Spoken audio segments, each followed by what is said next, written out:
Hello welcome to our channel. మన ఫిల్మీ తెలుగు ఛానల్కి once again welcome back.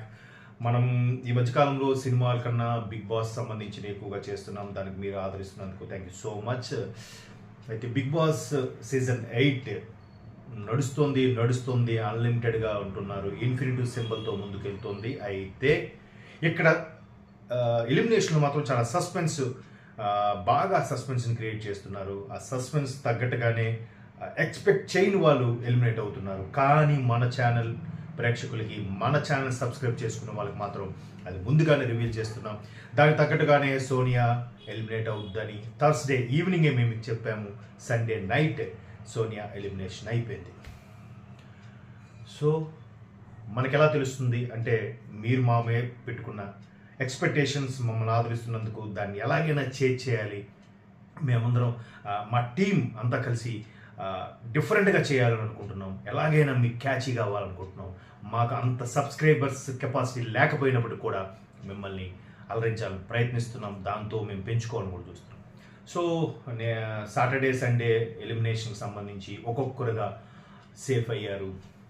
ముందు పృథ్వీ, తర్వాత ప్రేరణ, ఆ తర్వాత మిగతా ముగ్గురులోకి మణికంఠకి సేఫ్ అన్సేఫ్ కాన్సెప్ట్ ఇవ్వకుండా పక్కన పెట్టారు.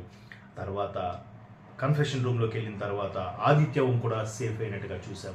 ఆదిత్య ఓం సేఫ్ అయిన తరువాత ఖచ్చితంగా సోనియా మనం ఏదైతే అనుకున్నామో అదే అయింది. ఈ వారం సోనియాకి ఎస్ఎంఎస్ఎల్ ఆదరణ తగ్గిందని నేను ముందు నుంచి చెప్తూనే ఉన్నాను. సోనియా మైండ్ గేమ్, సోనియా ఎలాగైతే లోపరుచుకుంటుందో అవన్నీ కూడా మనం చెప్పాం. అదే జరిగింది. ఒక్కసారిగా ఎస్ఎంఎస్తోని ప్రేక్షకుల అభిప్రాయంతో ఎలిమినేషన్ అంతా తలకిందులైపోయింది. ఆదిత్యం కానీ మణికంఠ కానీ ఎలిమినేషన్ అవ్వాలి. కానీ మ్యాక్సిమం మణికంఠ 90% ఛాన్సెస్, ఆదిత్యం 80% ఛాన్సెస్.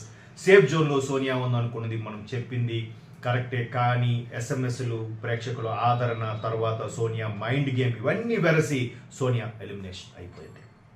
అప్పటికి బిగ్ బాస్ చిన్న ట్విస్ట్ కూడా పెట్టారు. లోపల సభ్యుల్లో ఎవరు మణికంఠను సేవ్ చేయాలనుకుంటున్నారు, ఎవరు సోనియాని ఎలిమినేట్ చేయాలనుకుంటున్నారు అంటే 9 మందిలో 6గురు మణికంఠ సపోర్ట్ చేశారు. కేవలం 3గురే సోనియాకి సపోర్ట్ చేశారు. ఆ 3గురిలో పృథ్వీ, నిఖిల్ అండ్ నయని, ఈ 3గురే సపోర్ట్ చేశారు.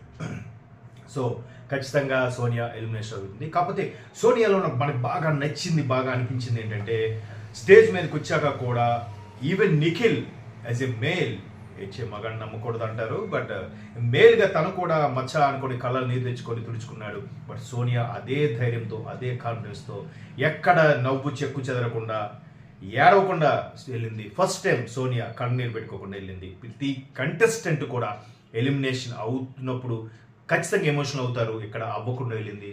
ఆ విషయంలో మాత్రం సోనియాకి హ్యాట్స్ ఆఫ్. ఎందుకంటే చిన్న ముఖంలో ఎక్స్ప్రెషన్ చూపించగలిగింది, కొంచెం బాధగా అన్నట్టు, కానీ ఎక్కడ కంటిన్యూ ఒక్క చుక్క నీరు కూడా రానివ్వలేదు. That is Sonia.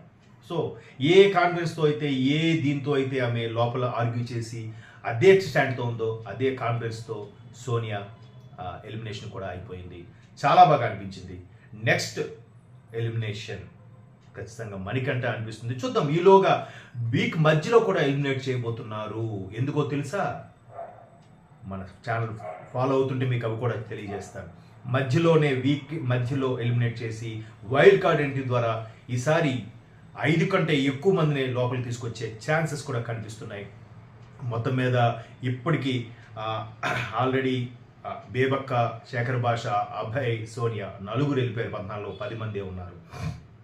సో ఈ 10 మందిలో ఒకరు ఎలిమినేట్ అయితే ఇంకా 9 మంది, 15 అవ్వాలంటే 6గురు వైల్డ్ కార్డ్ ఎంట్రీ ద్వారా వచ్చే ఛాన్సెస్ కనిపిస్తున్నాయి. మన ఛానల్ చూడండి, సబ్స్క్రైబ్ చేసుకోండి.